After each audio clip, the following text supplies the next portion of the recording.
frater, ibu bapak, saudara-saudari, teman-teman muda, serta anak-anakku yang dikasihi Tuhan. Beberapa waktu lalu ketika saya masih diakonat, bertugas di paroki Bojong, ada satu pasang, suami dan istri datang ke tempat saya, bertemu, lalu kita berbincang-bincang. Singkat cerita, mereka menceritakan bagaimana perjalanan hidup rumah tangga mereka. Saya kira tadinya mau entah cerita apa begitu ya, tetapi yang mengesan bagi saya adalah suami dan istri ini menceritakan bagaimana perjuangan mereka ketika mereka tahun demi tahun hidup bersama, menjalani rumah tangga mereka, baik sebelum pandemi maupun pada saat pandemi. Ketika mereka mencoba untuk setia menjalani hidup rumah tangga mereka sebagai suami dan istri, begitu banyak lika-liku atau kerikil-kerikil kecil yang mereka alami. Bahkan dalam satu peristiwa ada batu besar yang harus mereka tanggung. Secara finansial pada saat itu juga mengalami masalah, tetapi yang lebih parah, relasi di antara mereka suami dan istri juga sedang dalam masalah. Dalam situasi yang tidak mudah. Sampai pada suatu titik, suami ini, saya meyakini ini bukan sebuah kebetulan, tetapi sungguh-sungguh karya Tuhan. Dia punya satu patung kecil, dan itu patung hati kudus Yesus. Bapak, Ibu, dan saudara-saudari tahu ya, patung hati kudus Yesus, dia punya di satu meja kecil. Lalu dia tersungkur dan berdoa di situ. Mengalami sebuah pengalaman yang tidak mudah dalam relasi keluarga, ini membuat dia ya di satu sisi terpuruk, bingung, sedih, bahkan juga marah. Begitu juga sama dengan istrinya. Sudah dicoba berulang kali mengusahakan yang terbaik untuk keluarga, untuk mereka sendiri sebagai suami istri, tetapi beberapa kali selalu mentok. Begitu banyak cobaan, mereka katakan demikian, begitu banyak cobaan, begitu banyak rintangan untuk terus mengusahakan kesetiaan di dalam rumah tangga mereka. Bahkan kalau boleh saya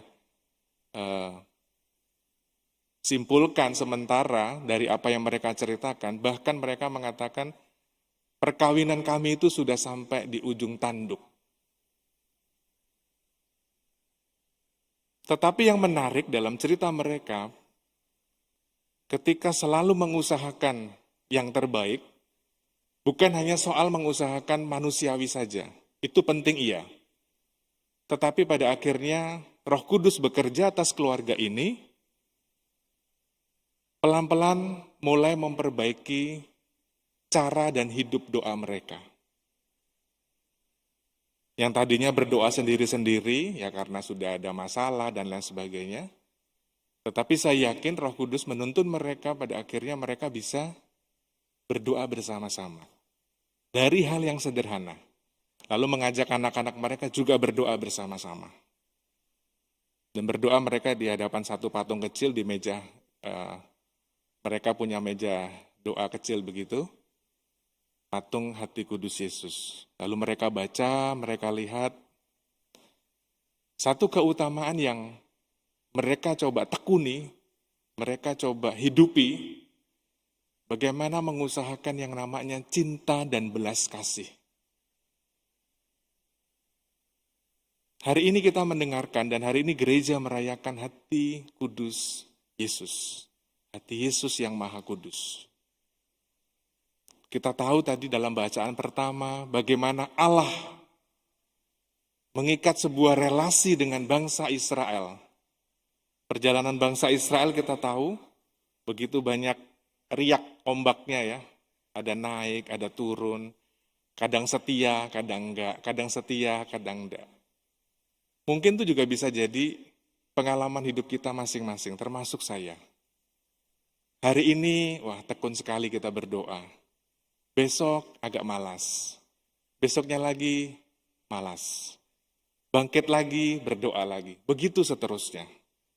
Tetapi Allah sungguh-sungguh mau menjalin relasi yang sedemikian rupa dekat dan intim kepada umat Israel, kepada bangsa Israel, juga dalam perjanjian baru, khususnya dalam bacaan Injil, bagaimana Yesus sendiri sungguh-sungguh mau setia dan taat kepada Bapaknya.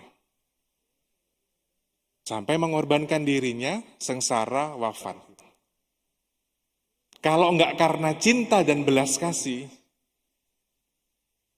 bagi saya ini enggak mungkin. Cinta dan belas kasih Yesus yang tercurah lewat darah dan airnya ketika ditikam, itulah yang membuat kita saat ini ada di tempat ini. Dan juga Bapak Ibu yang ada di rumah mengikuti Ekaristi secara live streaming.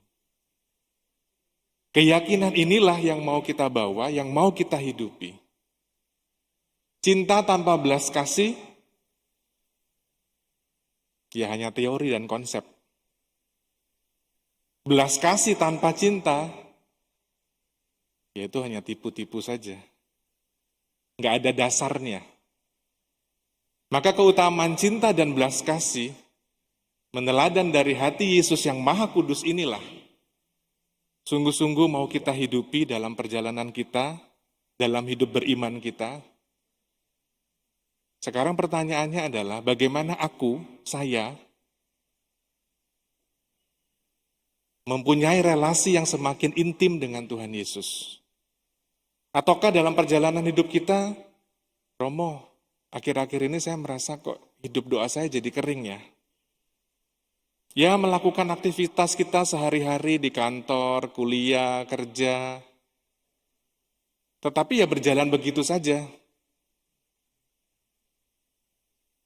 Dalam kesempatan Ekaristi ini, gereja mengajak kita kembali melihat semangat atau spirit cinta dan belas kasih dari hati Yesus yang Maha Kudus, sungguh-sungguh menjadi spirit dan semangat hidup kita. Inilah yang menggerakkan kita untuk senantiasa kembali kepada Sang Sumber. Kembali ingin menjalin relasi yang semakin intim, yang semakin akrab dengan Tuhan Yesus. Yakin dan percayalah, relasi yang intim inilah yang membuat kita hari demi hari sungguh-sungguh bisa merasakan cinta dan belas kasih Tuhan. Dan inilah yang akan kita bagikan kepada orang-orang di sekitar kita, kepada keluarga-keluarga kita, dan juga kepada komunitas kita. Semoga dengan semangat cinta dan belas kasih dari hati Yesus yang Maha Kudus ini, sungguh-sungguh bisa memberikan kita semangat baru dan kekuatan baru di dalam mengarungi perjalanan hidup kita di keluarga maupun di komunitas kita. Maka ada satu lagu di bagian refrennya, hati Yesus yang Maha Kudus itu, kalimatnya demikian. Hati Yesus yang Maha Kudus, kau jadikan hatiku jadi halus.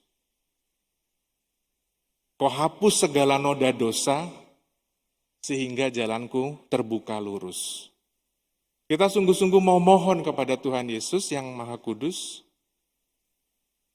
memberikan hati kita yang lembut, memberikan hati kita yang halus, agar kita di dalam berelasi dengan Tuhan Yesus, dengan sesama kita, dengan seluruh alam ciptaan ini, sungguh-sungguh mengikuti hati Yesus yang lembut, hati Yesus yang halus.